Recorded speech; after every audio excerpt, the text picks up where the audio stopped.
These are African rhythms, passed down to us through ancient spirits. Feel the spirit, a unifying force. Come on, move with the spirit. Stand up, clap your hands. Groove with the rhythms, get down, get off.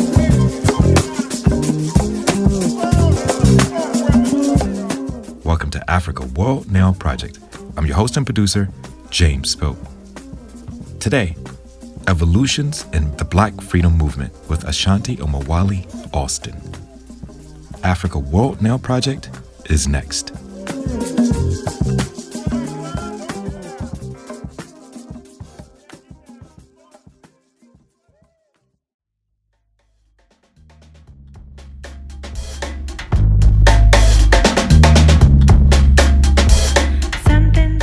Writing in Beyond Nationalism, but not without it, Ashanti Alston frames his thoughts in the following epigraph by Audre Lorde.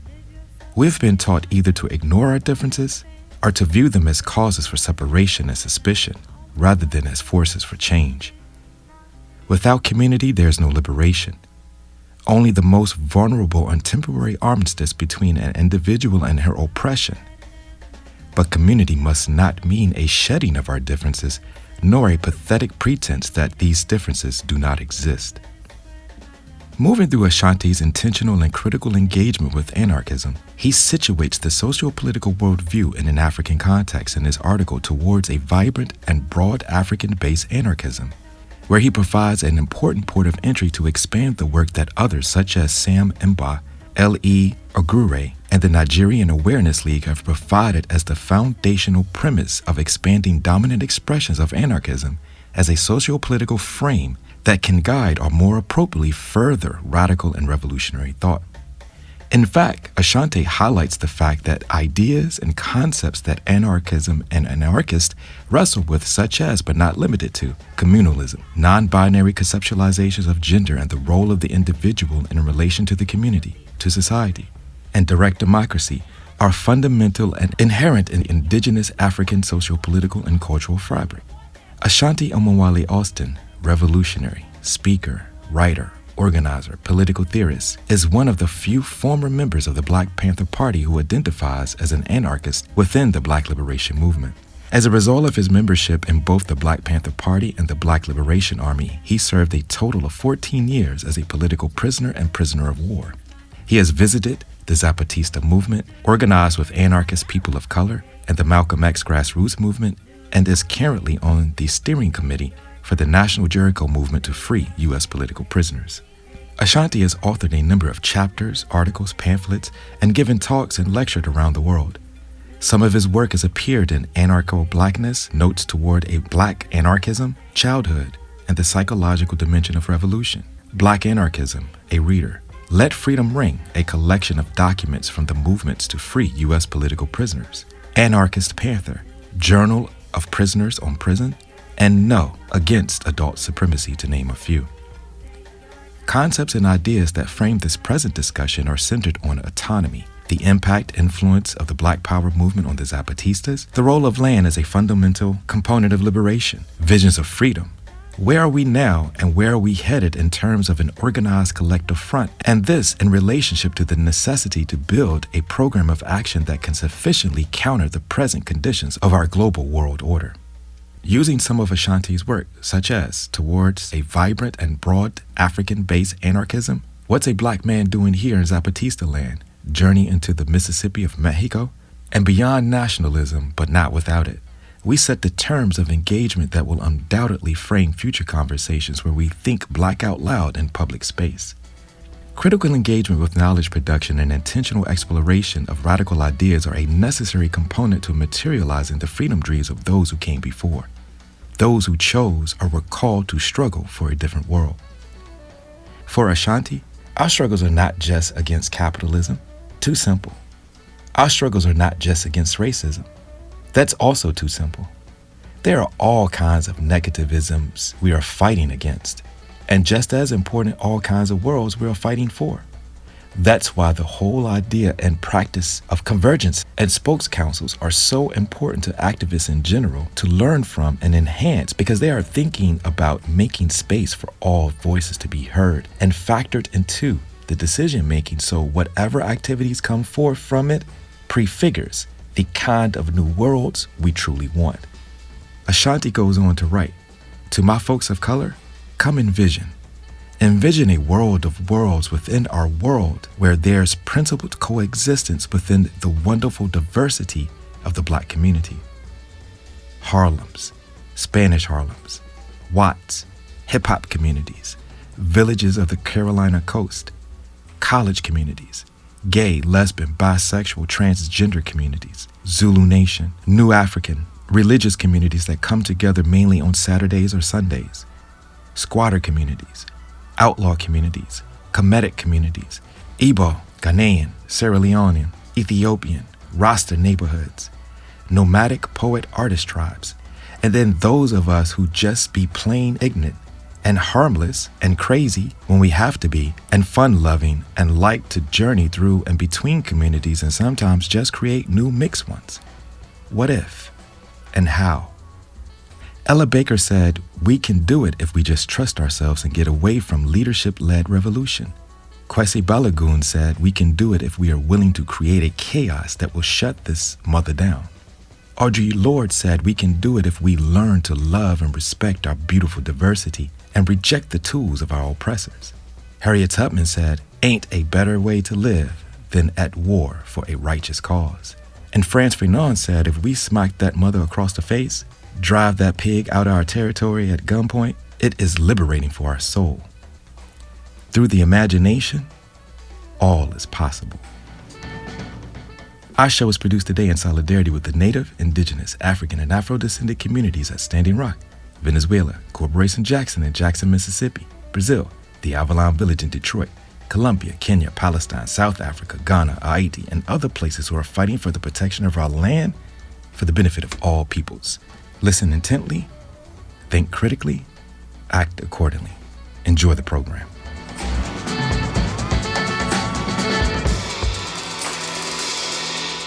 On them at the white cars, you know.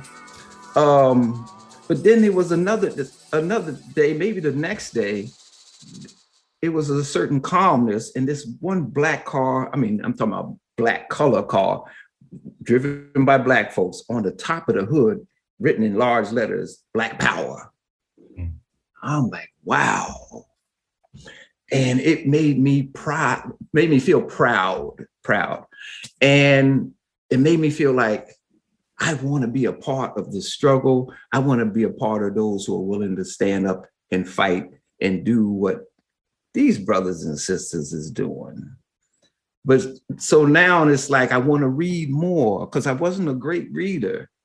But now I was able to get a hold of Black Power by Stokely Carmichael. And at some point, Die Nigga Die, A$AP Brown. So then you're talking about me, who's not a great reader, but engaging in these books now, and got to have a dictionary sometimes. But I want to understand the concept now. What is so important about this Black Power concept as a way of looking at your reality, and to hearing the words of Stokely and others who are putting the United States and our experience within the United States in a anti-colonial perspective. I'm like, wow, because we wasn't taught none of this stuff in school, but to put it in that perspective, then it makes sense of what your individual in the moment encounters with the police or with the governing officials. It makes sense now that this is a historical thing here, you know, and to be able to now understand what they mean by slavery. What do they mean by like discrimination and segregation? Okay, this is a bigger fight back than maybe our momentary engagements understood. And Stokely and them, and then the Black Panther Party gave me more of an understanding of the need to organize. Stokely was like really big on organize.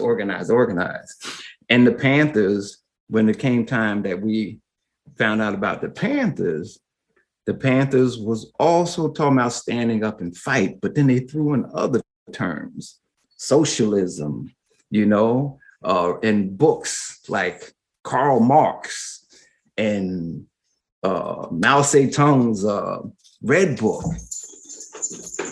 Frantz Fanon. No one could pronounce his last name right, but man, we was like, as difficult as Fanon was, the dictionary was right there, and the study groups allowed us to like be engaged in conversations with the different viewpoints and stuff.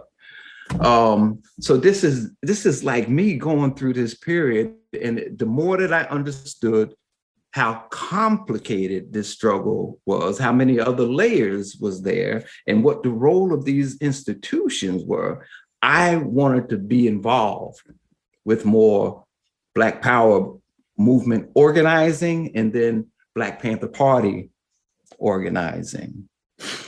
And in my hometown, and my closest friend Jihad, who's one of the co-chairs of the National Jericho movement, we grew up together. We wanted to know more, and his father wanted to know more. And so here we are, we going from Plainfield to Newark. We're going from Plainfield to New York City, to Jersey City, sometimes to I think maybe Atlantic City and stuff, but to see what Panthers was doing.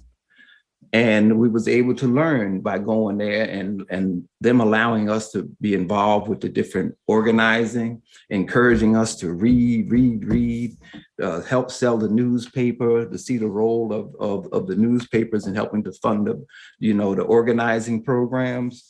It was like it was tremendous. And I think I say that because it made me feel that sense of what we can do, you know, that kind of internal excitement, you know, and different from what we had been going through in this country. Because I'll tell people, like, when you are like indoctrinated with I'm not sure about how you can use the word, I say nigger, you know, that nigger attitude. I mean, Cornel West will say the niggerization of something. So I think I can. Yeah. So what that meant was that we was also being challenged not to be this niggerized person, not to be like despondent, depressed, accepting your situation, you know. And man, that was just like, once I was on that path, it was, and you see other people, you realize that you're part of something that is very broad, and you get a sense of the historical moment. And it's really great to be in it. It's really great. I wanted to pull on something, and thank you for sharing that back, the background. One of the things I wanted to pull on out of what you're saying is that the realization of moving. And when you use when you're using the term, the N-word or the nigger term, that's also an individualization.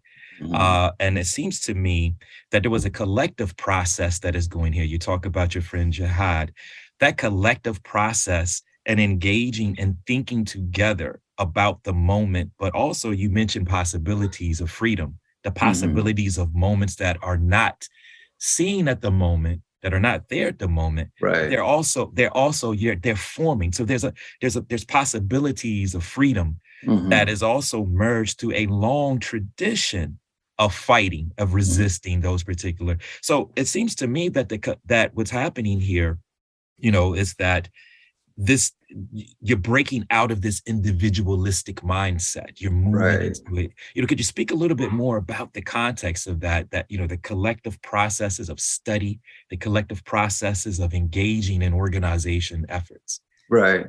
I can think of times at home, because Malcolm X, from the autobiography to Malcolm X Speaks, I would read so much that I'd be in the living room. And normally you're in the living room, everybody watching television. And my father sometimes he would get so angry at me because I'm not like participating in the television with what, 3 to 6 channels? but that was our thing, right? And he would see me reading Malcolm X. And I'm just stuck, man. Malcolm is just providing me with so much information, awareness. But my father was like, why can't you be like you used to be? What happened? What's happening here? And sometimes he'd be like, get out of the living room, just go somewhere. I'm like, okay, listen, my father was an ex-prize fighter, so I don't mess around and stuff. But it was things like that, like the books. I'm still a book person today, the books and what I was getting from this reading process at the same time that I am engaged in movement stuff increasingly. And so it was from there that, I think even more than I even understood at the time, a lot of it is like in reflection.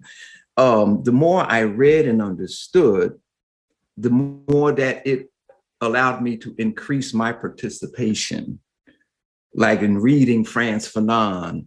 And when Frantz Fanon would talk about situations in Algiers, like on the street corners or in them so-called dangerous hood areas, as far as, how he was describing, and how Black folks would turn on each other, or the alcoholism and stuff like that, it made sense that in Plainfield, where I live, the same things were happening, but what did it mean when there was the engagement of the anti-colonial struggle, the liberation struggle? And in our sense, it was groups like Nation of Islam, Black Panther Party, Emir Baraka's group, that, and all this might be more East Coast, but what did it mean when folks on the corners now was getting engaged? What did it mean when I was engaging? I think the thing for me, it was that the connection between the readings that helped me to understand the situation from historical processes, and then later on from psychoanalysis and analytical perspective that brought in psychology and other cultural matters, man, I'm like, it made it more complex, but it also made it more, I'm not sure the word, but we'll say readable. Yes. Readable. Yeah. And the thing was, yeah, okay, we can do this. Yeah, this is an empire. Yes, this is an anti-colonial struggle. Yes, the police are an occupying army in our communities. Yes, that made it clearer to me what we were facing and how we wanted to keep broadening and deepening that understanding so that we wouldn't, as Malcolm say, get bamboozled, right? Mm-hmm. And that for me kept me in it, and I wanted to know more. And from a field worker, I mean, I was not leadership, never was, really enjoyed the work in the community.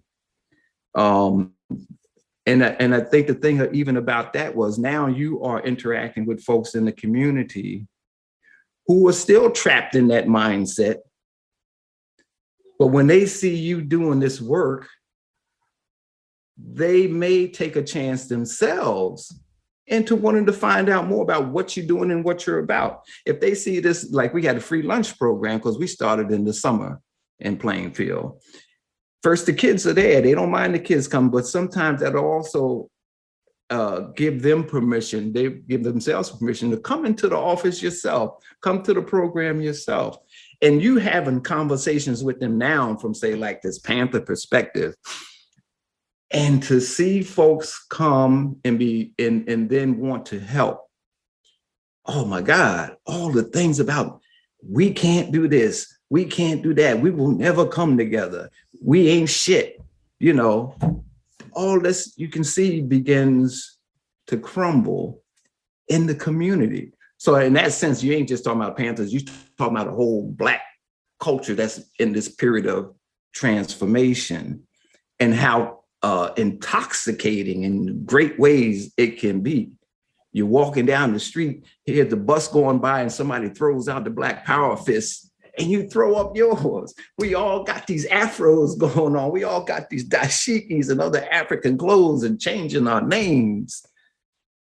Wow. So it gives you that sense that nothing is impossible. But it's all really connected to you got to really follow your desire to want to know more, and then to want to do more. Because I'm gonna tell you, man, the deeper you understand this empire and what it has done to us and still does, your anger level is going to shoot through the roof. But your reading is also telling you that there's a necessity for a discipline in the way that you do things, that you just can't go off, because you're angry in the moment, that this is a long-term struggle. And here comes the understandings of the Vietnamese, right? And then the Irish Republican movement, we talk about 400 years, the Irish Republican movement fighting 800 years, the British, So we can imagine what some of them revolutionaries in Ireland now feel about the Queen, right? No, man, the Queen ain't gonna be no glorious person. You're the head of the empire. But for us, it was telling us it's going to be long term, and we're going to have to buckle down for that. And that even if you feel like our generation is not going to do it, you got to prepare for the next generation to take it on. That Vietnamese struggle against the United States was so important in understanding stuff like that. And even me, this is before me and Jihad are even out of high school. We're getting this anti-war movement. That's why the Vietnamese struggle was so important, fighting against U.S. colonialism. I'm still that person to this day.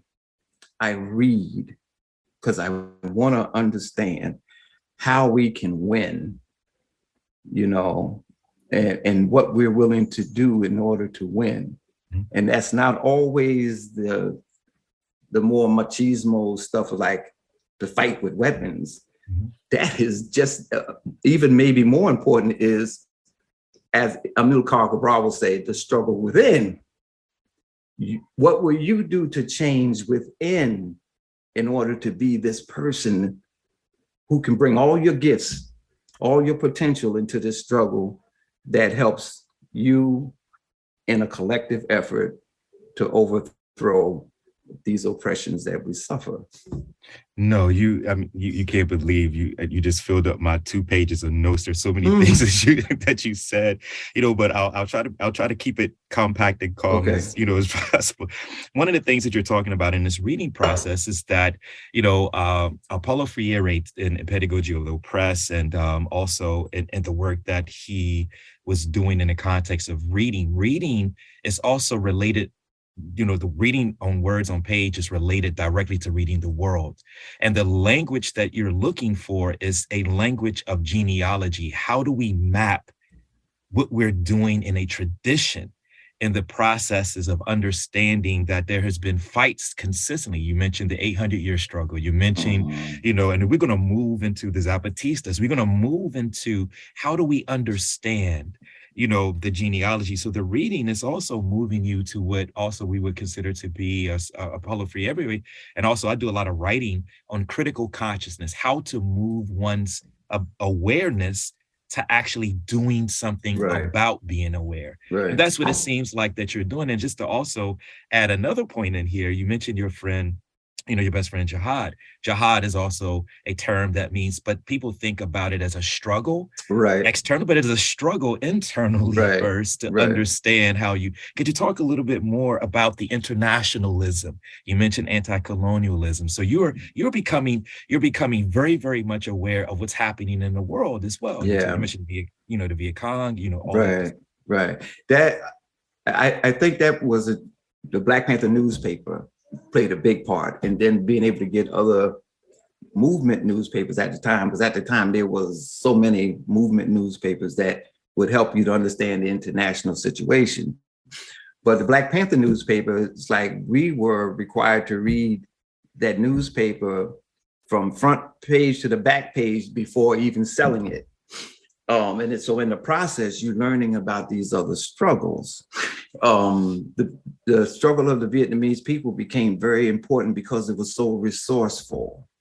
Reading Mao's Little Red Book and the military writings and stuff, it was also learning about the Chinese Revolution. Reading Kim Il-sung, Juche concepts and stuff, you learned more about the Korean struggle against their oppressors. And so all this stuff was coming in. And because like the desire to know more about Africa was so important, you're learning more about these African liberation struggles. You know, like I took my name, my first name, which Jihad will remember, is Omowali. You know, and still sometimes he or some of my older comrades from Plainfield will call me Omowali. And Omowali, Nigerian, and it means the child who has come home. And I wanted that name because I felt like I was coming home to the revolution, to the struggle, right? And it's an important thing that everyone has to do if you're going to like be in this struggle in a real fundamental way.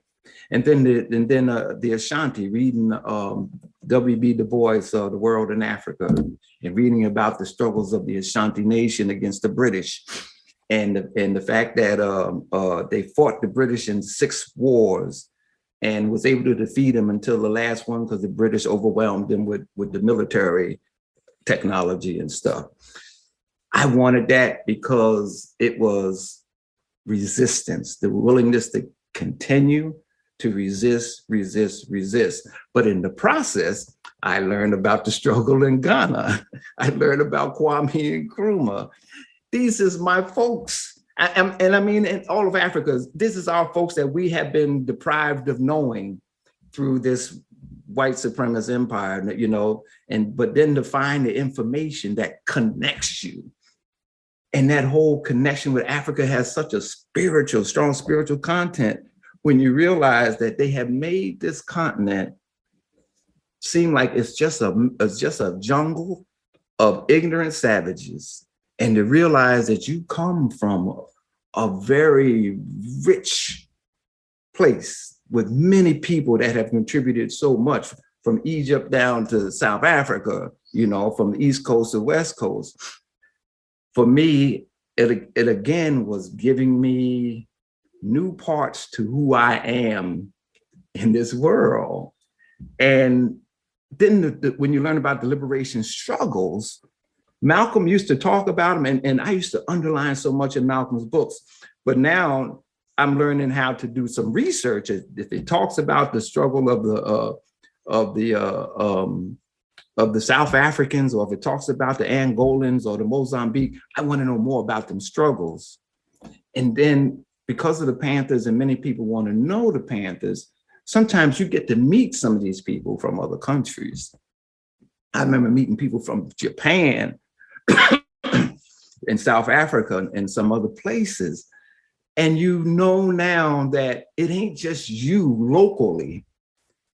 This is people globally who are fighting different kinds of imperial oppressions and class struggles and all other kind of different things, and which includes, you know, the women fighting, you know, against sexism in their own struggles. All of this becomes very challenging because, man, it's like, oh man, I didn't know it was like that. You know, you know, like the British or the Portuguese or the Italians, you know, they're doing all this stuff, but they're able to buy off people. And Deruba used to talk about it, still talks about it a lot in terms of there's that class of your own people that are willing to compromise or work with their oppressors.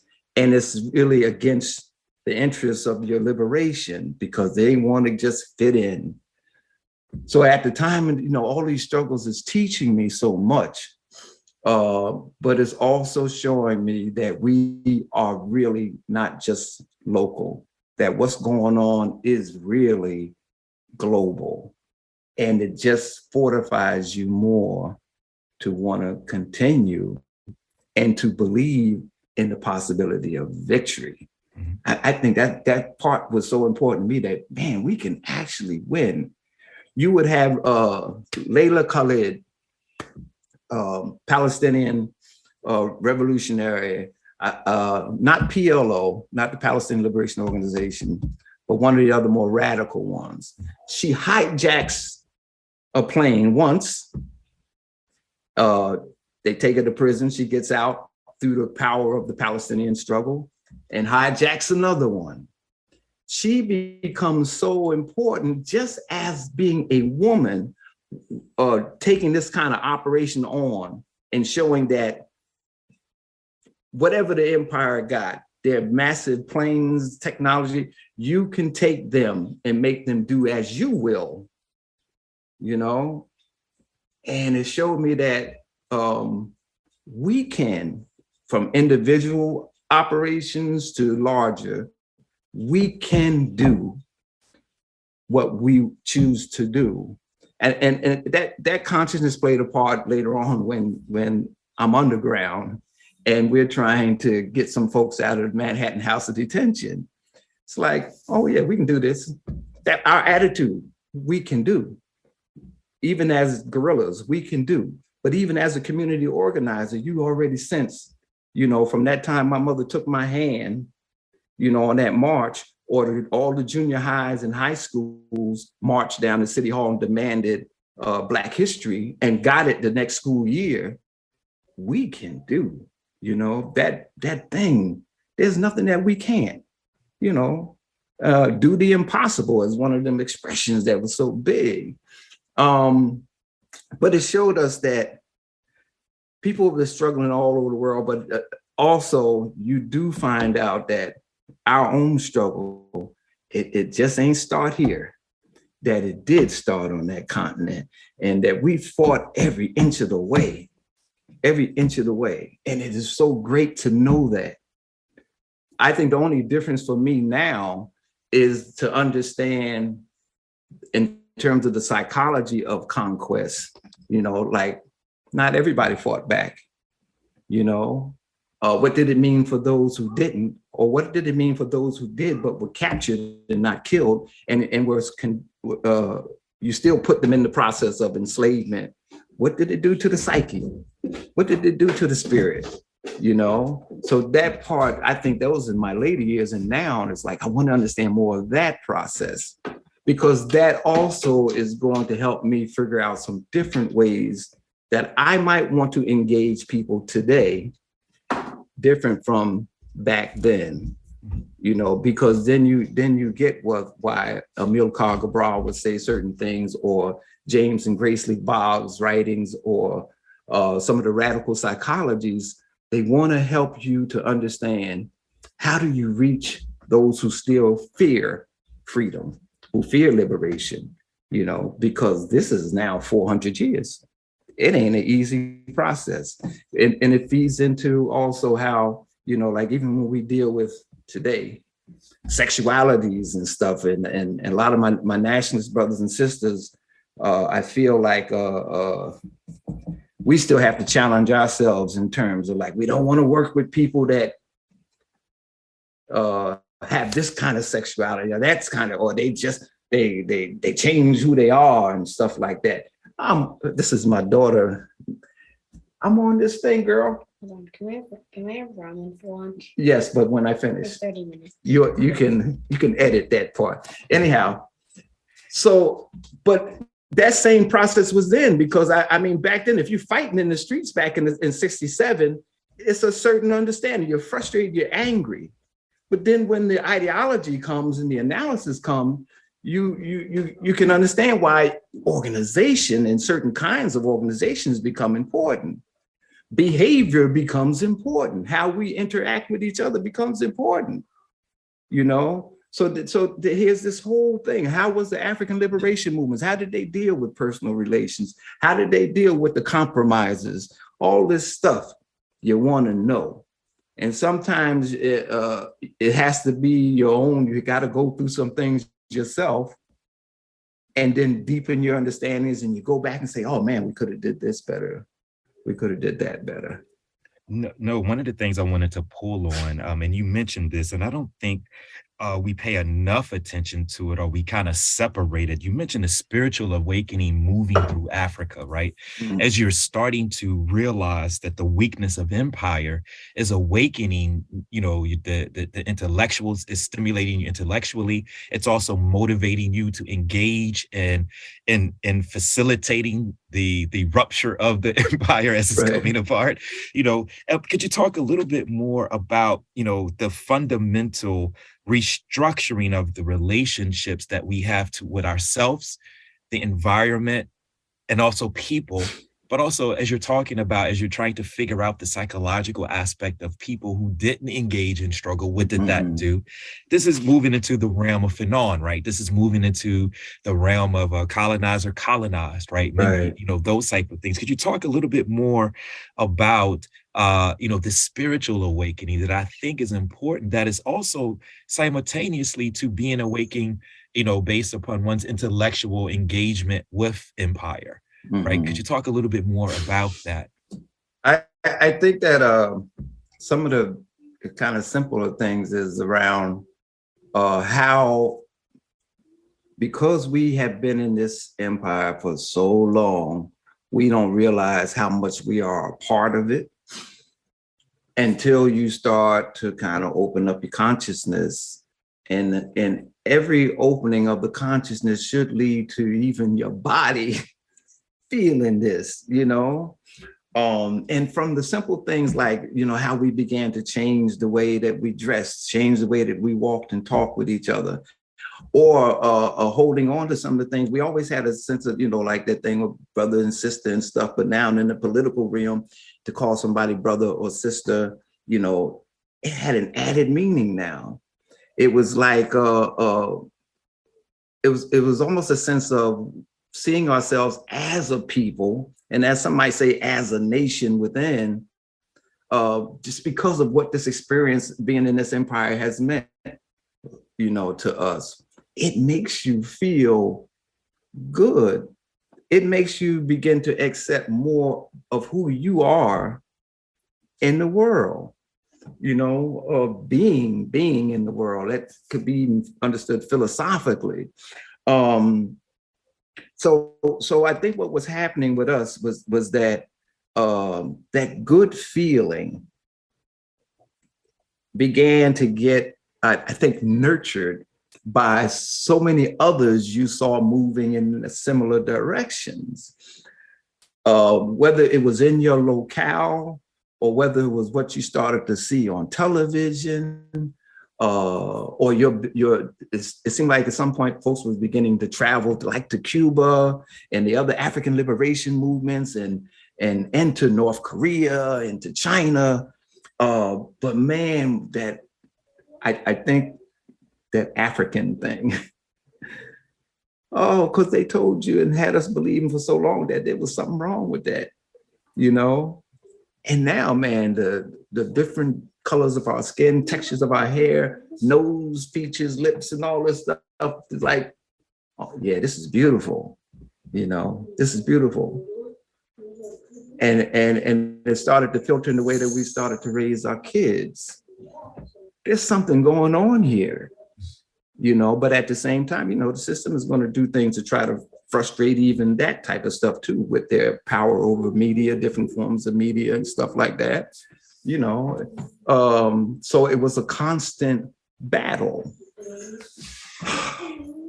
I think that I think it allowed us to start seeing ourselves as active agents, maybe, in the struggle. But it had other limitations, I guess, or shortcomings, because a lot of the Black nationalists theorizings then was kind of trapped in, which you later kind of understand as some kind of like European concepts, nation and all this other stuff. What's a man? What's a woman? You know, and what's the proper relationships, the proper ways to express ourselves, even in terms of our sexuality. Like, I don't think that we saw that back then, so we could tend to have all male-dominated organizations or very patriarchal family structures, stuff like that. And you had to really struggle with them issues, and a lot of times, because we didn't have maybe enough understandings, a lot of times we lost them struggles in terms of the patriarchy that was still within the Black movements and stuff like that. And the FBI, though, I feel, was right there, knowing how to pick them contradictions that if they played on with the infiltration and other techniques and with the media culture and stuff, how to make us frustrate our own efforts to be free, because we didn't realize that, you know, we holding on to some shit that is really destructive. And this, a lot of this is me understanding this in prison. In prison. Sundiata Acoli would say, who's finally out of prison, he would say, turn that prison into your university. And so that for me was like, oh man, I love to read. So I don't even care that I'm in prison. I don't care that I'm in SEG. Give me my books. So if you don't take them, that's okay too. But in prison, having access to radical books, from radical psychologies to critical theory, even in later on in the anarchisms and stuff like that, it gave me opportunities to look at my own past experience differently, and to see how our limitations limited, it held us back, and also allowed counterintelligence program and others to play on those more destructive tendencies within our movements. And it could look like we're just destroying ourselves.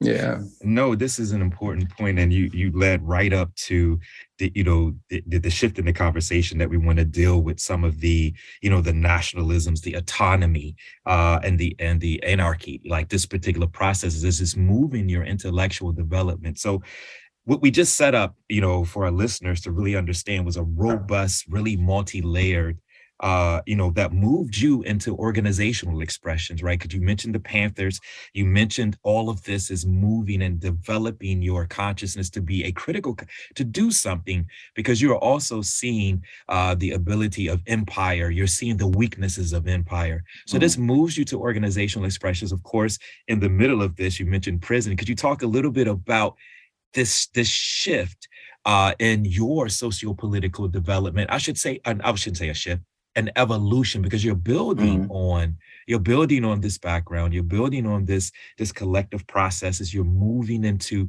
Could you talk a little bit about the organizational expressions in which you were involved in, and how you were articulating all of this in a material, but at the same time, you're doing both. You're developing intellectually, so your political programs, you're doing this not just individually, but collectively as well.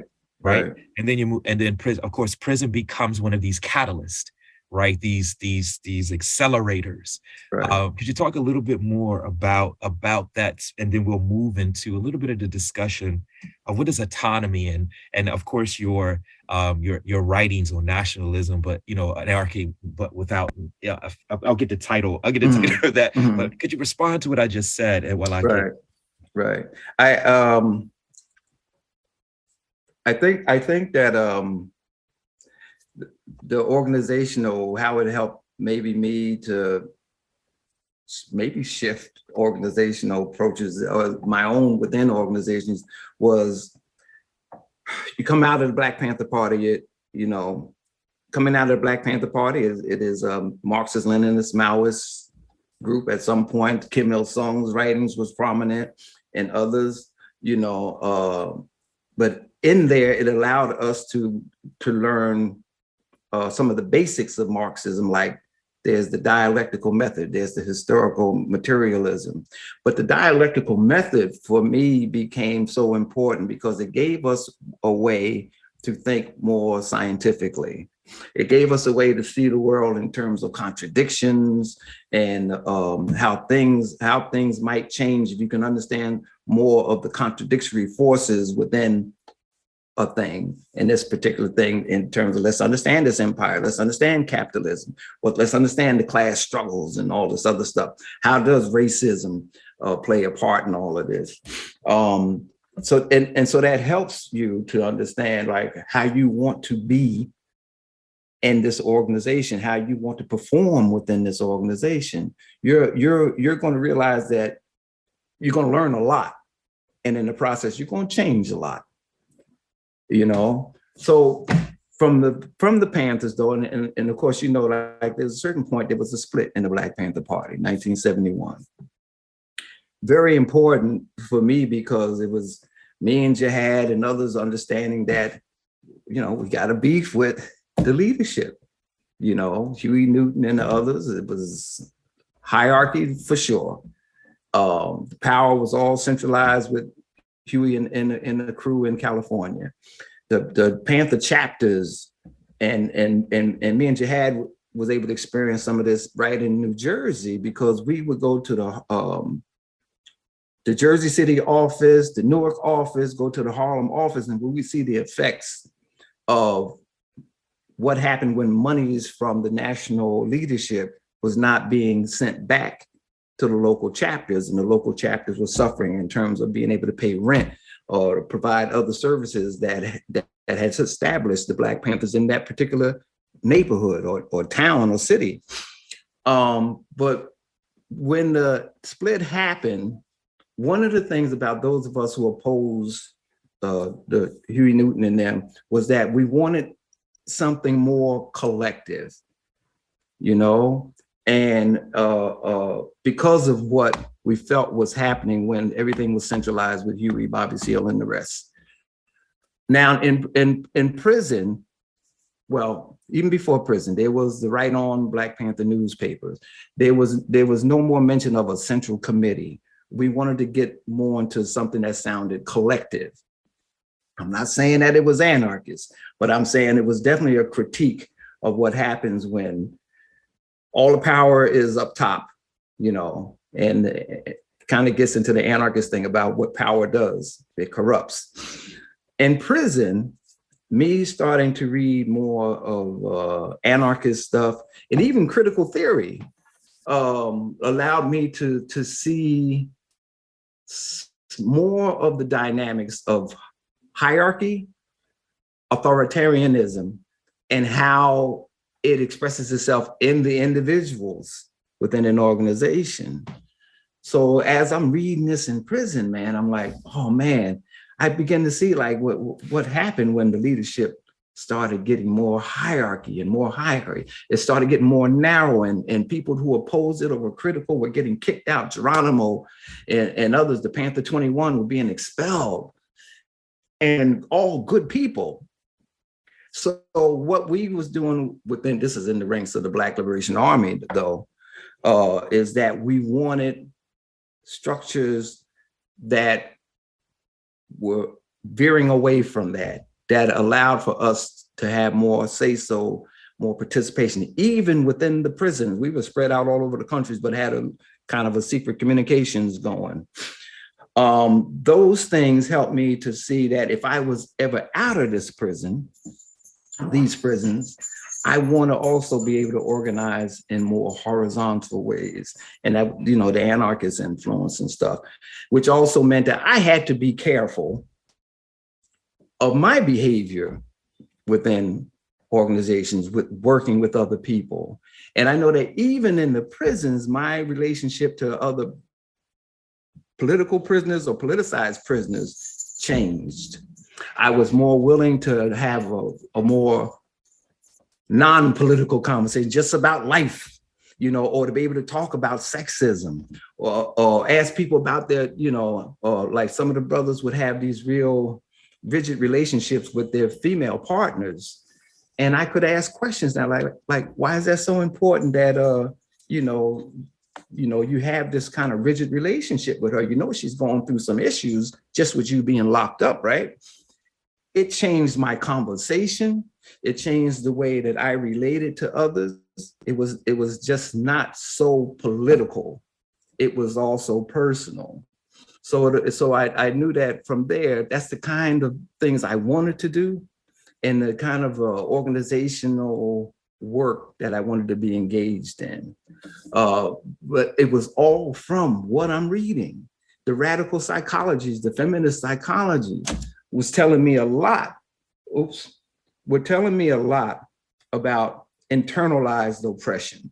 It made Frantz Fanon stuff even more important, because now I'm beginning to see that it ain't just, the petty bourgeoisie collaborating, with the colonizers. Is our behavior in relationships that also play a part, and how that has to be seen as political as well. I was reading some stuff that was shaking me up in terms of man's role in history. I was reading some feminist stuff that was like, it gave me a historical understanding of when did the ideas of even men being in charge, when did the transition happen from maybe matriarchy to patriarchy, from female-centered gods to male gods. And I'm like, oh, this is a long history here. So that's why I said before, like sometimes even, some of my nationalist brothers and sisters, we got to deepen stuff. We got to see are we just buying into some of the European ideas of nationalism and relations, in the family, or maybe just the family itself.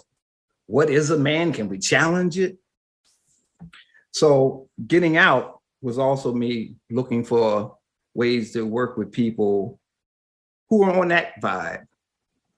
And that it kind of worked out okay sometimes it didn't. But I'm persistent. Yeah.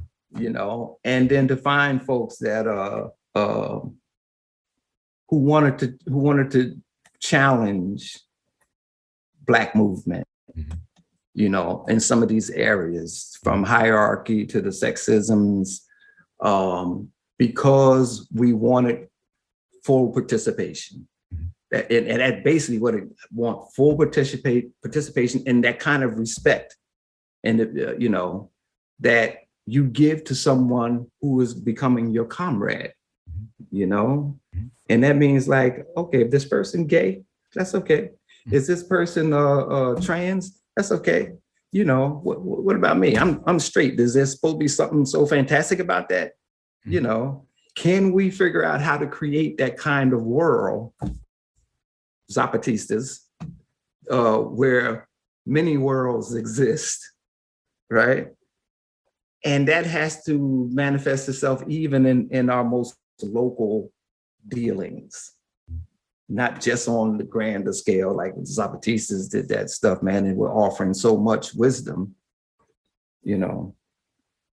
Yeah. Yeah, no, I wanted to, because this is such a wonderful conversation, and I what I'm seeing, the African indigenous knowledge systems and how it structures relationships is obviously running through here. So you're reading the historical, the pre-colonial, also the impact of the colonial.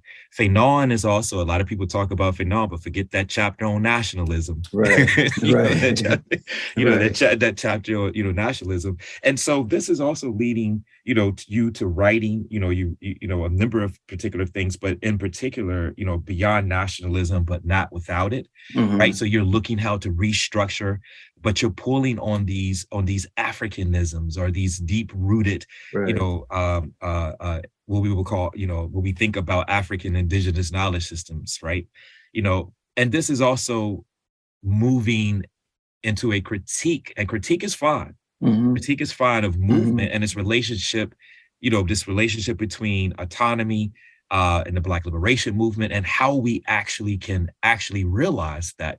And this is obviously, when you're moving and coming into contact and seeing, and we are moving, we're truncating a lot of the history here, because I want us to tease out these ideas, because I really want to look at it in the context of autonomy, nationalism, and what was the impact of the Zapatistas on your particular thought process? Well, sort of before the Zapatista experience, I'm still reading, like, because I'm into a lot of, I'm really moved by the anarchist stuff I'm finding.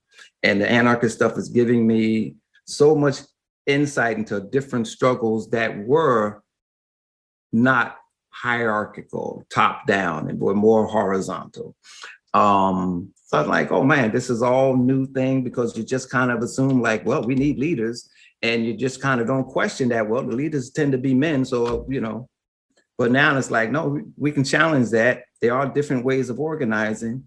But one of the struggles that in Africa, Nigeria, amongst the Igbo, and the Igbo fighting the British.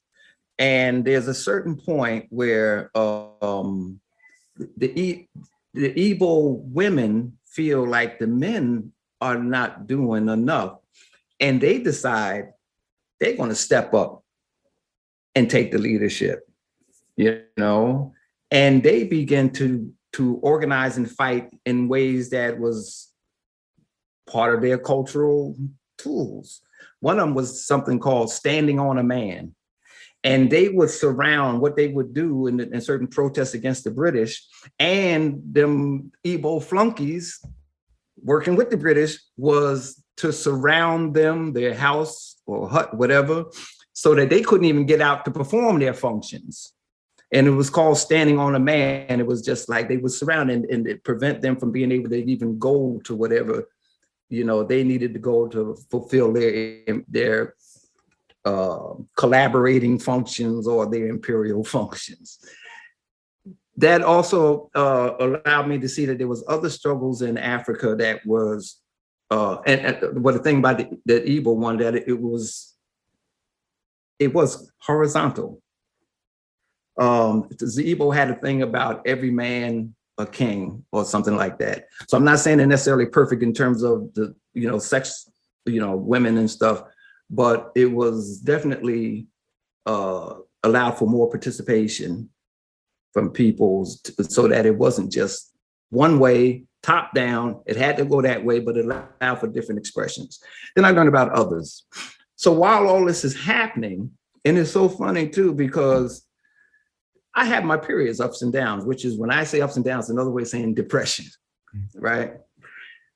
And there's times when I'm like, oh man, I don't think the next generation is going to take this thing and carry it. They keep seeming to get bought in, they kind of buy into it and get bamboozled. And then next thing you know, here we are again. So I'm on one of my low periods. I'm like depressed. And then all of a sudden things happen.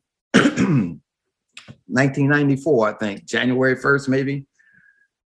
The Zapatista uprising. Now, the Zapatistas are basically Mayan people, right? And been fighting the Spaniards and others for 500 years. Now, all of a sudden, they had 10 years of secretly organizing, and they have taken their stand. And they've taken it in a way that is just amazing.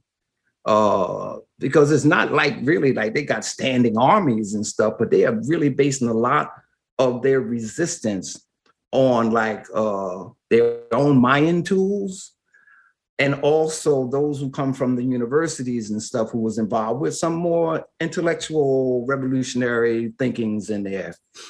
And so a lot of us wanted to know, like, how are they doing this? What makes it so different? Why are they, like the participation of women seem to be like key in here. It's like really high.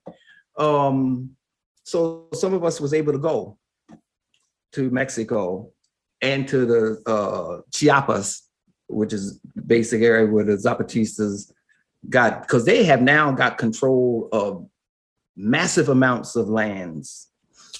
And the Mayan peoples are the ones who are taking control of this.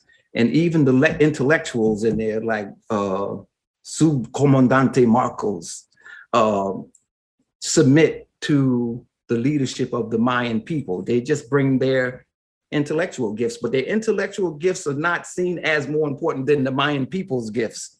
They're there to be a part of the struggle.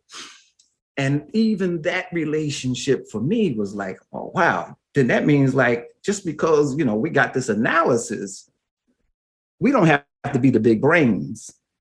We're just offering our gifts like everybody else is.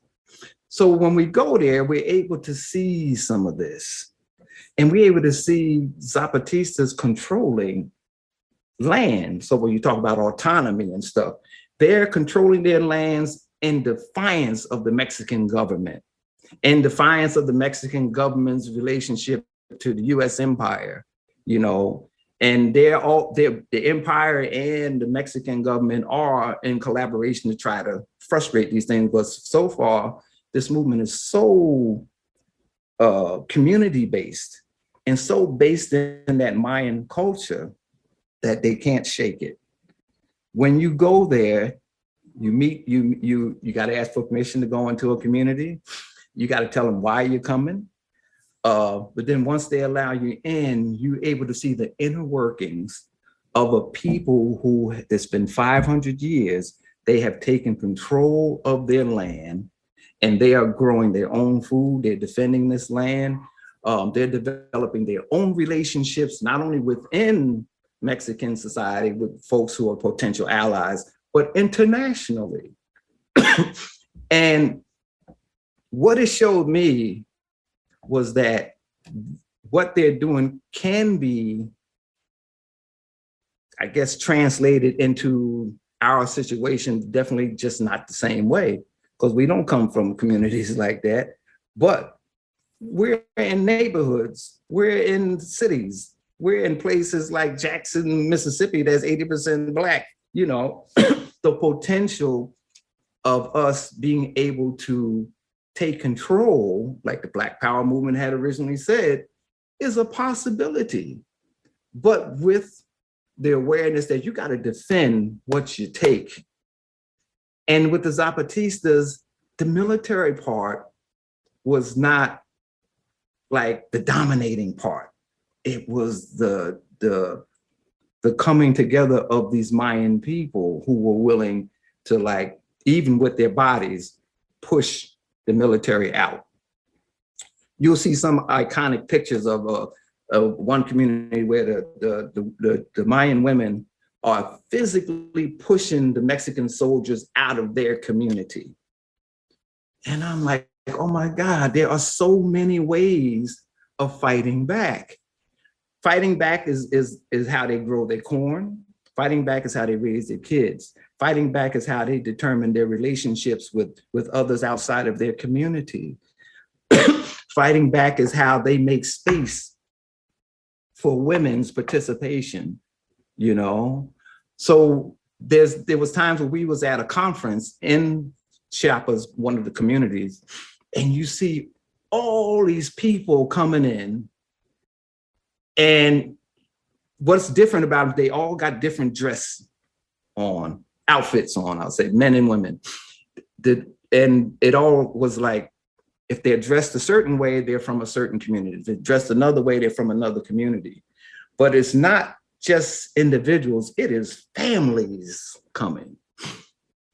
And it would tell me again how our struggle here has got to get back to where it's families coming, on our terms, in our terrain, but they were like, they came as families, they camped right there, and they made decisions. And the decision-making process was this thing that could sometimes take several days to make decisions. So hierarchy is like, no, you're gonna make a quick decision. With the Zapatistas, it was like, well, listen, we're gonna do a lot of arguing, we're gonna do a lot of stuff, we're gonna come out here on one page. And so we would see this. And for many of us where the anarchism was more theoretical, we got to see like, it can get kind of messy, but that messiness is necessary. You know, it ain't supposed to be smooth. It ain't supposed to be that. No, we come from different places. But now they're showing that, no, we can do this. And we're going to take the time to do it with everybody's participation. And when we come out of here, we got a plan. And this is how we're going to do this. So coming back to the United States, you know, was like, we're just so inspired. And we want to do similar things, but it's like, how do we do it in the United States, in our communities that look nothing like the Zapatistas community, that we're not Mayan? So the key is, how do we get our own gifts? And it sort of leads to my thing around, Black nationalism, beyond Black nationalism, but not without it. Because I don't want to be a part of no struggle that don't recognize who I am, right? But I also know that there are things about us that are detrimental that we've held on to in our colonized, conquered experience here. So I wanted, like with the Mayan people, it's like they don't give up their Mayan culture, but they are willing to embrace those revolutionary concepts that seem to work in their benefit. That's where you get the Subcomandante Marcos and the others from the universities, you know. So that kind of thinking can happen for us here. My anarchism, and I say mine, because I drew a lot on jazz and started to see how that jazz, that improvisation was so anarchist, you know, and how it's bringing in, being open to the different influences, the different personalities, the different experiences. That's key, instead of blocking them out and making your struggle so narrow that, you know, like when I think it's the Chinese say that women hold up half the sky, that you putting restrictions on women's participation. So even from that, the things we learned from the Zapatistas is always, how can our struggle stay creative?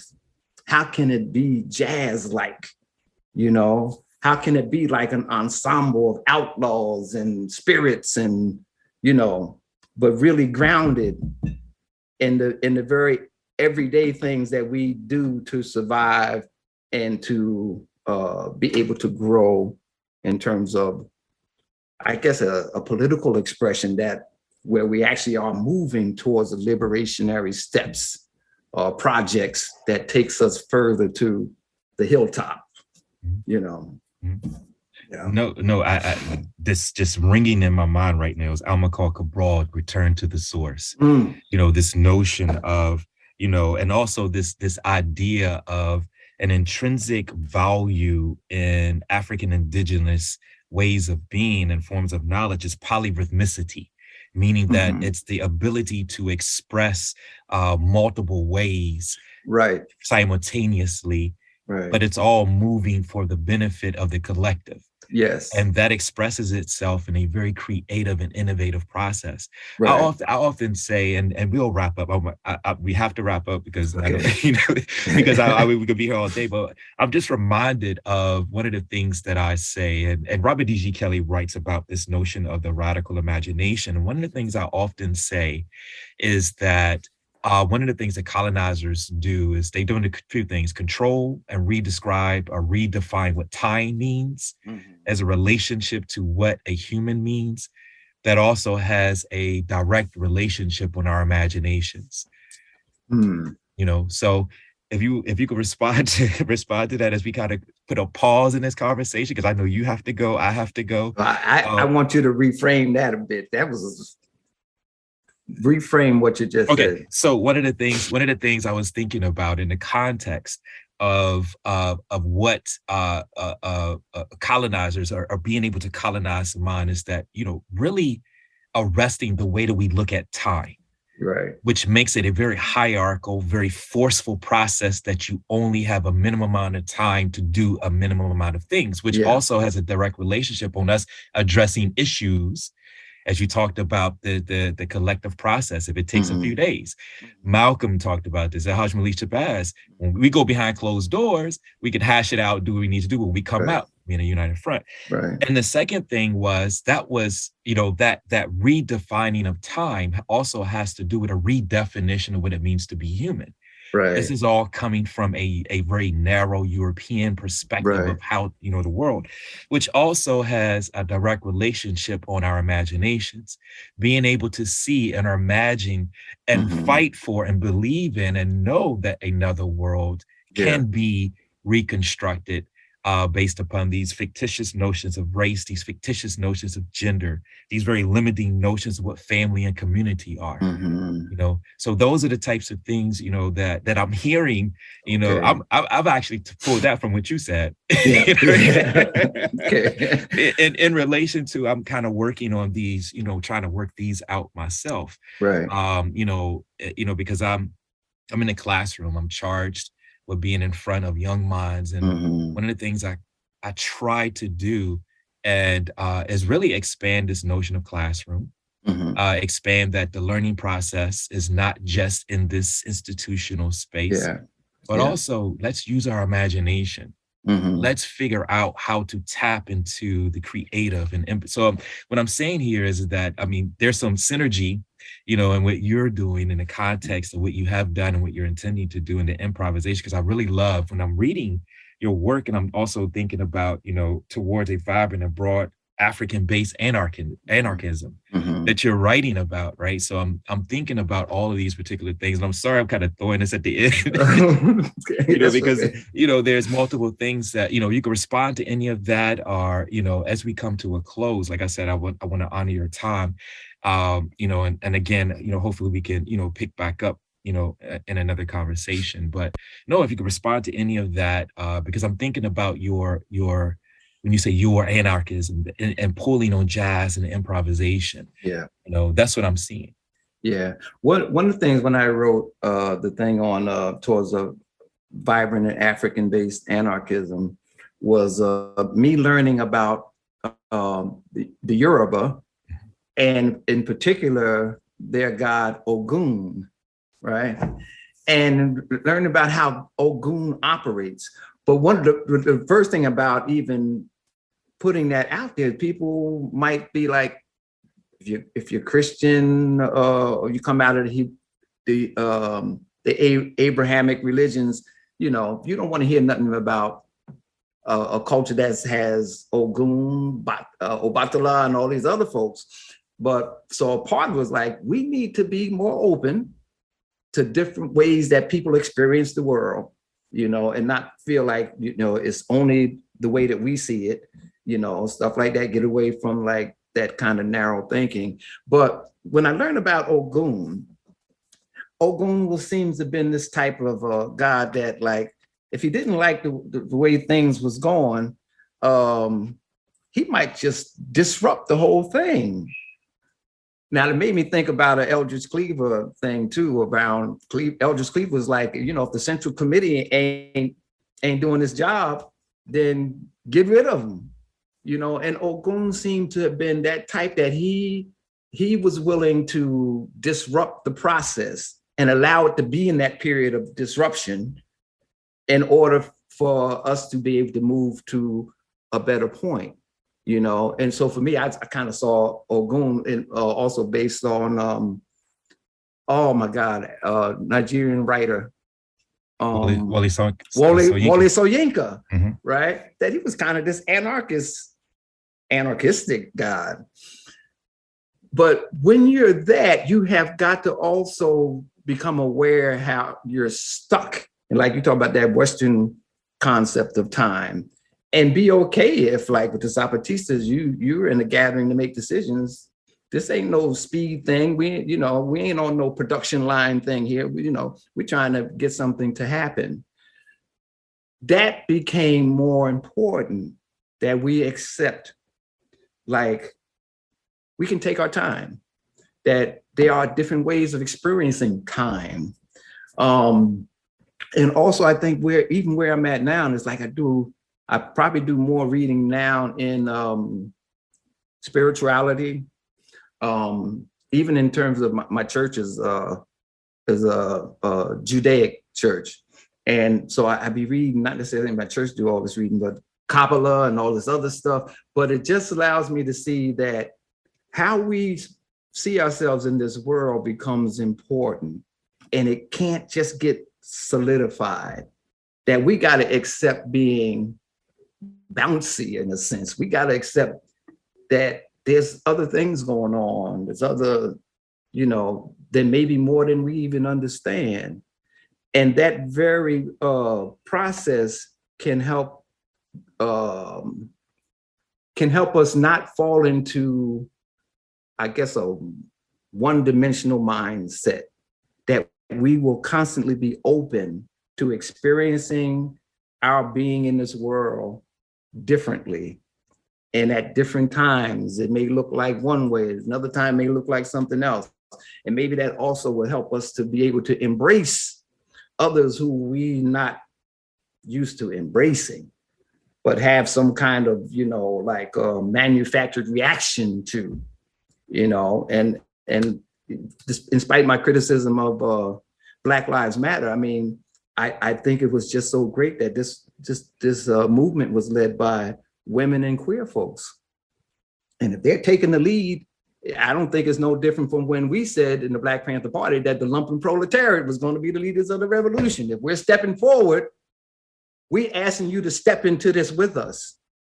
And if our peoples are asking us to step in now, know that you're stepping in, but you will never come out the same than as when you stepped in. So it means that you gotta have this different relationship with everything, including time, including awareness of bodies, including the different ways that people can organize their economic and political systems, So for me, that's like, oh yeah, we can do this, because we don't have to be stuck.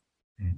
We just got to be okay with figuring out, and we don't have to rush. Mm-hmm. We don't. In fact, I'm more now on you're going to get the demonstrations in the streets and all them other things. But man, if we can begin to deal with some of the other internal things, then we can be off the grid in a sense. But it gives us the capacity to build maybe infrastructure that we need to move forward in a revolutionary movement, that is inclusive, that keeps bringing in gifts, that keeps bringing in awarenesses, that there's no one ideology that's going to do this ideology, period. I'm kind of anti that because it seems that the ideology is supposed to have all the answers.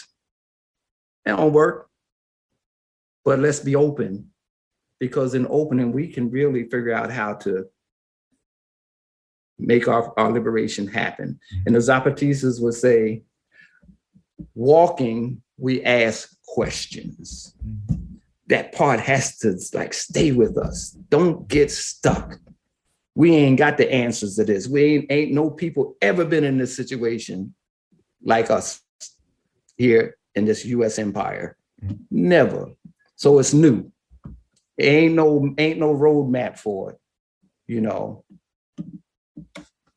No, thank you for that. And that's actually a good time to pause. But, I hopefully this doesn't spark another 15, 20 minutes, but I'm also thinking about, this notion of, African people are not scared of difference. We were made scared to be scared of difference. So that is something that's very, that's a very limiting, and we just have to say a Eurocentric, because as the 1492 is happening, coming out of the Crusades era, coming out of, when we look at European historiography, as they're moving out and exploring the world is more developed. So this notion of civilization turns on its head, right? They're looking at the world as being uncivilized. So that difference created a lot of these particular systems, that fear of difference. And so that's the reason why I say linking it to the imagination of creating things that we're still looking at pyramids and some of the architecture and the literature of ancient, civilized communities of Africa to this day, because they saw a future, right? So there is this notion of an imagination beyond. Again, absolutely, you could respond, or we could just say, let's put a pin in it, and we could catch back up. No, man, I'm good. But okay. Here's what I want to know: where can I read things that you have put out? Oh, I will definitely yes. send them, and I will definitely send stuff. But I will definitely, because we're dealing with a lot of this through this particular platform. Right. We're trying to think Black out loud. We're trying to think Black out loud, and also we don't want to get into a processes of that. We're just having these conversations amongst ourselves and not being open to other people, making it accessible, to other people. Because so access is very important to me. And no shade on any of my friends and colleagues and other people who do Patreon, because I understand. But one of the things that we want to do, or pay, one of the things we want to do is to make sure that this is accessible, which goes back into, some of the ideas and some of the things that, you and your comrades have been working on, consistently. So, but yeah, I will definitely send a number of things to you. Yes. And one of the reasons, because I'm just your questions and your comments, I'm like, man, I got to stop being depressed, man. you're like, wow. Yeah. No. And so a lot of times, and why I want to say this about depression is that there's a lot of wear and tear. I think for the last few years, I haven't been afraid to even say depressed, because I want to win. And when I feel like we ain't gonna win, it's like but then I realized that there are people like you, Black Men Build, Malcolm X Grassroots Movement, community movement builders, and others who are doing this work and who are brilliant, And I'm like, oh yeah, man, we can win. We can win.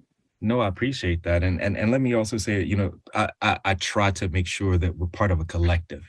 We're working with folk in Kenya. We definitely connect you with the organic, intellectual young folk in Kenya who are doing the same type of work and making sure, but anyway, we will be in touch. Like I said, we will be in touch. We're definitely pleased. You left it in good hands. You got, but you're still here, right? You guys are our gods. I just want to make sure I publicly say that, from afar and up close. I just want to make sure that, you know that, and your comrades and colleagues know that as well. So with that being said, we didn't get a chance to go into, some of the work with political prisoners that you're doing. Okay. But thank you again. Really appreciate you. Thank you. Okay. Right on.